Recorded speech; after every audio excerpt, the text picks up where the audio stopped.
এই প্রথমবার গায়ে হলুদের কোনো কেক ডেকোরেশন করেছি। আচ্ছা, এই যে কেকটা ডেকোরেশন করেছি এটা কিন্তু দুপুরে রান্নাবান্না করার পরে আপনাদের সঙ্গে শেয়ার করব। আর এই তো কিছু মাছ নিয়ে আসা হয়েছিল, পাবদা মাছ আর হচ্ছে চিংড়ি মাছ। তো মাছগুলো কেটে ধুয়ে দুপুরে রান্নাবান্না করতে হয়েছে। তারপরে এই তো চিংড়ি মাছ দিয়ে মিষ্টি কুমড়া রান্না করেছি। আর এগুলো হচ্ছে লাউ শাক ভাজি করেছিলাম। আর দেখেন মিষ্টি কুমড়াটা কত সুন্দর হয়েছে চিংড়ি মাছ দিয়ে রান্না করার পরে। তো এই তো রান্নাবান্না খাওয়া দাওয়া করার পরে রাতের বেলা এই কেকটা আমি বানিয়েছি।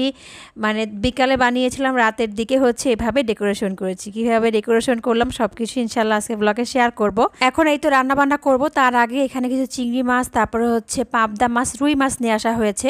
তো রুই মাছটা তো বড় মাছ, এই জন্য কেটে নিয়ে আসছে, কিন্তু এই যে পাবদা মাছ আর হচ্ছে চিংড়ি মাছ এটা তো আর কেটে নিয়ে আসা সম্ভব না।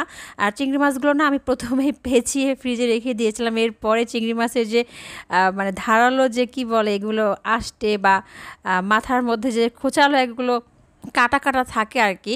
তো এগুলো কিন্তু দেখা যায় যে ফ্রিজে রাখার পরে হাতের মধ্যে কিন্তু অনেক সময় মানে ফ্রিজ থেকে অন্য কিছু বের করতে গেলে হাতের মধ্যে কিন্তু লেগে যায় বা ব্যথা পাওয়া যায়। তো এরপর আমি আবারও বের করে ভাবলাম যে না, একবারে কেটেই রাখি, হয়তো বা একটু তাড়াহুড়া হয়ে যাবে। তো পাবদা মাছ যেহেতু কাটবোই তাহলে চিংড়ি মাছগুলো একটু কেটে রাখি। তো কোনো রকম চিংড়ি মাছের মাথাগুলো কেটে রেখে দিলাম, পরে আবার দেখা যাবে যখন রান্না করবো একটু সাইজ করে কেটে তারপর হচ্ছে রান্না করব। তো এখানে পাবদা মাছগুলোও কিন্তু কেটে নিয়েছে এবং খুব ভালো করে ধুয়েছি। তো এখন এই রান্নাটা যে করছে এটা কিন্তু আমি করছি না, আমার যা করছে। তো এইখানে হচ্ছে একটু পেঁয়াজ, তারপর হচ্ছে কাঁচা মরিচ দিয়ে খুব ভালো করে ভাজার পরে হলুদের গুঁড়া, মরিচের গুঁড়া দিয়ে খুব ভালো করে ও ভেজে নিয়েছে। এরপর এখানে হচ্ছে পেঁয়াজ বাটা দিয়েছে, এর মধ্যে একটু আদা রসুন বাটাও ছিল সামান্য পরিমাণ। তো আমি এরপরে হচ্ছে বললাম যে, বা আমরা দুজনে ভাবছিলাম যে এই কড়াইয়ের মধ্যে মাছটা রান্না করলে দেখা যাবে মাছগুলো ভালোভাবে নাড়াচাড়াই করা যাবে না, যেহেতু মাছ এখানে পরিমাণে বেশি ছিল। তো এই তো আমার একটা ছড়ানো একটা হাঁড়ি রয়েছে। এটা কিন্তু ছোটোখাটো একটা মানে রোস্টের হাঁড়ি, প্রায় 8 পিস হচ্ছে রোস্ট এখানে রান্না করা যাবে। তো ভাবলাম যে তাহলে এটাতেই রান্না করি বা রান্না করো, তাহলে মানে ভালো হবে। তো মশলাটা খুব ভালোভাবে কষিয়ে নিয়েছি, এর মাঝে মাঝে অবশ্যই একটু পেঁয়াজ বাটা আরেকটু অ্যাড করে দিয়েছি। তারপরে হচ্ছে জিরা গুঁড়া দিয়েছি, দিয়ে খুব ভালো করে মশলাটা কষানোর পরে টমেটোটাও দেওয়া হয়েছে। দিয়ে মশলাগুলো কষানো যখন হয়ে গেছে তারপরে মাছগুলো দিয়েছি। আর মাছগুলো কিন্তু খুব ভালো করে স্টিলের জালি দিয়ে ঘষে ঘষে আমার যা মানে পরিষ্কার করেছে, আমি তো কেটে দিয়েছে, এরপরে কিন্তু খুব ভালোভাবে পরিষ্কার করেছে। তো এরপরে এই তো ভালো করে কষিয়ে নেব। আর এই মাছগুলো এত নরম হয়ে থাকে, দেখা যায় যে একটুখানি নাড়তে গেলেই কিন্তু ভেঙে যায়। তো একটুখানি হচ্ছে পানি দিব, একটু বলতে যতটুকু পানি লাগবে রান্নাটা হতে সেই পরিমাণে হচ্ছে পানি দিয়ে রান্নাটা হচ্ছে করে নেবে।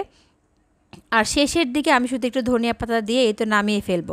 আর এই যে রান্নাবান্না করছি দুপুর রাত মিলিয়ে কিন্তু রান্না করছি, যাতে রাতে আমার আজকে ঝামেলা না হয় বা রাতে কোনো কিছু আমাকে রান্না করতে না হয়, বা রান্না বান্না নিয়ে কোনো ঝামেলাই রাখতে চাই না। কারণ আমার আজকে হচ্ছে 4 পাউন্ড গায়ে হলুদের একটা কেক বানাতে হবে, অনেক সময় দিতে হবে কেকের পিছনে। আগামীকালকে হচ্ছে ডেলিভারি বিকালের মধ্যে। তো এই জন্য হচ্ছে একটু তাড়াহুড়া করে রান্নাবান্না আমি গুছিয়ে নিচ্ছিলাম বা করে নিচ্ছিলাম একেবারে রাত পর্যন্ত। তো যাই হোক, গায়ে হলুদের কেকটা আমি কীভাবে ডেকোরেশন করব বা কীভাবে বানিয়েছি সব কিছু ইনশাল্লাহ আপনাদের সঙ্গে শেয়ার করব। সেই সাথে এখানে এখন আমি চিংড়ি মাছ দিয়ে হচ্ছে মিষ্টি কুমড়া রান্না করব। তো সেই জন্য এখানে চিংড়ি মাছটা পেঁয়াজের সঙ্গে খুব ভালো করে ভেজে নেওয়ার পরে আমি কী এখানে মশলা দিয়েছি আমরা তো সবাই জানি। হলুদের গুঁড়া, মরিচের গুঁড়া দিয়েছি, এরপর জিরা গুঁড়া দিয়েছি, তারপর হচ্ছে এখানে পেঁয়াজ বাটা দিয়েছি। তো এখন হচ্ছে খুব ভালো করে আমি কষিয়ে নিয়েছিলাম, একটু জিরা গুঁড়াও কিন্তু দেওয়া হয়েছে পানি দিয়ে। চিংড়ি মাছগুলো কিন্তু খুব ভালো করে কষিয়ে আমি কষিয়ে নেওয়ার পরে হচ্ছে এখানে আমি মিষ্টি কুমড়াগুলো দিয়ে দিয়েছি। তো মিষ্টি কুমড়া কিন্তু এমনি নরম সবজি, সেদ্ধ হতে একেবারে সময় লাগবে না। তো আমি খুব ভালোভাবে কষিয়ে নিব। তো কষানো হয়ে গেলে এখানে হচ্ছে ঝোল দিয়ে দিব, যতটুকু লাগবে সেদ্ধ হতে সেই পরিমাণে হচ্ছে ঝোল দিয়ে দিব। তো এর থেকে আর বেশি ঝোল দিব না, কারণ এগুলো তো নরম সবজি, আমরা সবাই জানি এই ঝোলের মধ্যে বা যতটুকু দিয়েছি এতটুকুর মধ্যেই কিন্তু সেদ্ধটা হয়ে যাবে। তো পাশের চুলা আমি একটু পেঁয়াজ কুচি, মরিচ কুচি, তারপরে হচ্ছে রসুন কুচি তেলের মধ্যে খুব ভাজার পরে এগুলো কিন্তু লাউ শাক আর হচ্ছে আলু, এগুলো আমি আগে হচ্ছে সেদ্ধ করে নিয়েছিলাম লবণ দিয়ে আর একটু পেঁয়াজ রসুন দিয়ে খুব ভালোভাবে সেদ্ধ করে নিয়েছি। এখন শুধু এই ভাজা পেঁয়াজ, তারপরে রসুন, কাঁচামরিচের মধ্যে দিয়ে আরও ভালো করে ভাজা ভাজা করে নিয়েছি। মূলত শাক ভাজি যেরকম করি সেভাবে হচ্ছে লাউ শাক ভাজি আলু দিয়ে আমি করে নিয়েছি, আর একটু ভাঙা ভাঙা করেছি আলুগুলো। এতে করে এই শাক ভাজিটা খেতে কিন্তু খুব ভালো লাগে। আর এই যে দেখেন মিষ্টি কুমড়া তরকারিটাও কিন্তু হয়ে গেছে। তো আমার রান্নাবান্না শেষ আজকে। মানে আজকে দুপুর এবং রাতের জন্য। তো তারপরে ইনশাল্লাহ আপনাদের সঙ্গে কেকের ডেকোরেশনটা শেয়ার করব। আসলে কেক বানাতে গেলে এত সময় দিতে হয় কেকের পিছনে। যারা হচ্ছে আমাদের মতো কেক বানায় তারাই কিন্তু জানি যে কেকের পিছনে কতটা সময় দিতে হয়। তাও আমার সংসারে রান্নাবান্না সব মিলিয়ে হচ্ছে আমি যতটুকু পারি সময় দিয়ে করি, কারণ আমার শখের একটা কাজ বলতে পারেন। খুব শখ করে আমি হচ্ছে কাজটা করি, খুব ভালো লাগে কাজগুলো করতে আমার, বিশেষ করে হচ্ছে কেক বানাতে। তো যাই হোক, এই হচ্ছে লাউ শাক ভাজি। যে দেখলেন মিষ্টি কুমড়া সব রান্নাই কেমন হয়েছে অবশ্যই কমেন্টস করে জানাবেন। আর যেটা বলছিলাম আর কি, মানে খুব শখ করে আমার হচ্ছে কেক বানানো, বা আমি কেক বানাই। আর কয়েকদিন কেক বানাতে না পারলেই একেবারে ভালো লাগে না, মনে হয় যে কবে একটা সুন্দর আবার একটু ডেকোরেশন করে কেক বানাবো। এটাই কিন্তু কাজের প্রতি একটা আগ্রহ এবং ভালোবাসা, এরকমটা মনে হয়। তো যাই হোক, আমি 4 পাউন্ডের কেকটা কীভাবে বানিয়েছি বা কত ইঞ্চি মোল্ডে হচ্ছে বেক করেছি সেটা বলেই। এটা হচ্ছে 9 ইঞ্চি একটা মোল্ড। তো সেটার মধ্যে হচ্ছে আমি 2বার হচ্ছে বেক করেছি। যেহেতু 4 পাউন্ড, আমি 3 পাউন্ড একসঙ্গে কিন্তু এই 9 ইঞ্চি মোল্ডে বেক করা যাবে না। বেক করলেই দেখা যাবে যে কেকটা ভরে কিন্তু উপরে পড়ে যাবে। তো আমি 2বারে নিয়েছি। তো 1.5 পাউন্ড করে হচ্ছে 2বারে আমি বেক করে নিয়েছি। তো প্রথমে কিন্তু 1.5 পাউন্ড ওই যে প্লেটের মধ্যে রয়েছে, এটা হচ্ছে 1.5 পাউন্ড, মোট হচ্ছে 3 পাউন্ড। আর সাইডে ওই যে দেখেন একটা মোল্ডের মধ্যে কিন্তু কেক রয়েছে, ওটা হচ্ছে উপরেরটা। তো যেহেতু 2 টিয়ার হবে, তো উপরে 1 পাউন্ড কেক দিব আর নিচে হচ্ছে 3 পাউন্ড কেক দেব। তো আমি এই তো কেকটা ভালো করে কেটে নেওয়ার পরে আমি এখানে কিন্তু ক্রিম দিচ্ছি, ভ্যানিলা হবে পুরো কিন্তু ভ্যানিলা কেকটা। আর কেকের লেয়ার দেওয়ার পরে প্রত্যেকটা অংশের মধ্যে আমি হচ্ছে এখানে হোয়াইট চকলেট দিয়ে দিচ্ছিলাম, এতে করে কেকটা কিন্তু খুব ভালো লাগবে খেতে। তো সেই জন্য আমি হচ্ছে ভ্যানিলা কেক বানাই বা যে কোনো ফ্লেভারের কেক বানাই, প্রত্যেকটা ফ্লেভারে এরকম করে গানাশ আমি দিয়ে দিই। তো যাই হোক, প্রত্যেকটা লেয়ার আমি এভাবে দিব। আর প্রত্যেকটা লেয়ার দেওয়ার পরে কিন্তু আমি সুগার সিরাপ দিচ্ছি, যদিও এটা স্কিপ হচ্ছে, ভিডিওটা বড় হয়ে যাবে, তো সেই জন্য আমি আর দেখাচ্ছি না। তো আমি কিন্তু প্রত্যেকটা লেয়ারে সুগার সিরাপ দিয়ে তারপরে হচ্ছে কেকগুলো দিয়ে ক্রিম দিয়ে দিচ্ছি।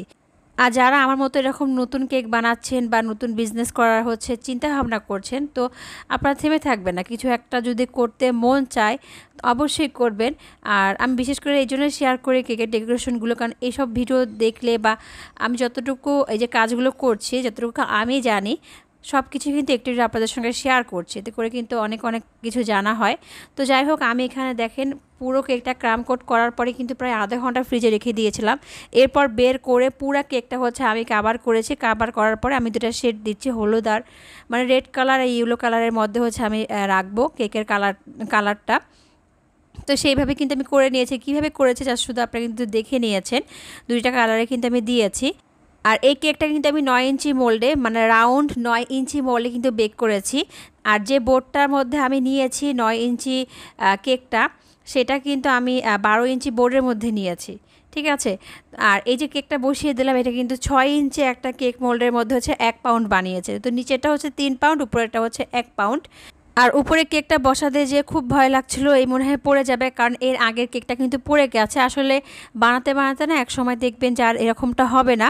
তবে এই কাজগুলোর মধ্যে কিন্তু অনেক সময় দিতে হয়, তার মধ্যে যদি একটা কেক নষ্ট হয় মানে কত কষ্ট লাগে সেটা আমরাই ভালো করে বুঝি। প্রচুর সময় দিয়ে আর কি করতে হয়। আর বিশেষ করে এসব কাজের মধ্যে না অনেক ভালোবাসা নিয়ে, অনেক হচ্ছে ভালোবাসা নিয়ে যেন কাজটাকে আপনি পছন্দ করেন, ভালোবাসেন, সেটা নিয়ে কাজটা করতে হবে। যখন আপনি দেখবেন যে এরকমটা হবে, অনেক সময় ধৈর্য হারিয়ে অনেকে কাজ বন্ধ করে দেয়, কারণ প্রচুর ধৈর্যের প্রয়োজন আছে। বিশেষ করে এই কেকের ক্ষেত্রে অনেকে মনে হয় হয়ে গেল। আসলে একটা 8 মিনিটের ভিডিওর মধ্যে আমি 3 মিনিট 4 মিনিট শুধু ডেকোরেশনটাই দেখিয়েছি, কিন্তু আমার সেই সন্ধ্যা থেকে রাত পর্যন্ত কেকের পিছনে অনেকটা সময় দিতে হয়েছে। কারণ এই কেকটা ক্রাম কোট করার পরে 2টা অংশে হচ্ছে ফ্রিজে আধা ঘন্টা করে রাখতে হয়েছে, বানাতে যে সময় দিতে হয়েছে, কত কাজ রয়েছে। যারা হচ্ছে নতুন শিখছেন তারা তো জানেনই। তবে একটা কথা বলবো, হাল ছাড়বেন না, যেটাই করেন না কেন একেবারে সময় নিয়ে ধৈর্য নিয়ে করবেন। কারণ কোনো জিনিস করতে গেলে আমরা অনেক সময় হাল ছেড়ে দিই, ভাবি যে আমাকে দিয়ে মনে হবে না। তবে আপনাকে দেখবেন যে আপনি ওই কাজটাকে ভালোবাসেন কি না, তাহলেই আপনি ওই কাজে লেগে থাকবেন, ইনশাআল্লাহ সফলতা পাবেন। আর এই যে আমার কেক ডেকোরেশন কিন্তু হয়ে গেছে। আর শেষের দিকে আমি হচ্ছে গায়ে হলুদের নামটাও কিন্তু লিখে দিয়েছি। আর শেষের দিকে আমি একটু গোল্ডেন ডাস্ট স্প্রে করে দিয়েছি, এতে করে ফুলগুলো আর একটু কালারফুল বা একটু মানে চকচকে লাগবে, কেকটা কিন্তু দেখতে আরও বেশি সুন্দর লাগবে। আচ্ছা, আমার কিন্তু কেকের পেজ রয়েছে, সেখানে কিন্তু আমি অর্ডার নিই। যারা অর্ডার করতে চান চাইলে আমাকে ইনবক্স করতে পারেন। কেকের পেজের নাম আমি আজকে কমেন্টসে দিয়ে দিব। কেকটা কেমন হয়েছে, কেকের ডেকোরেশনটা কেমন হয়েছে অবশ্যই কমেন্টস করে জানাবেন। ভালো থাকবেন সবাই। আজকে ব্লগটা এই পর্যন্তই ছিল। আল্লাহ হাফেজ, আসসালামু আলাইকুম।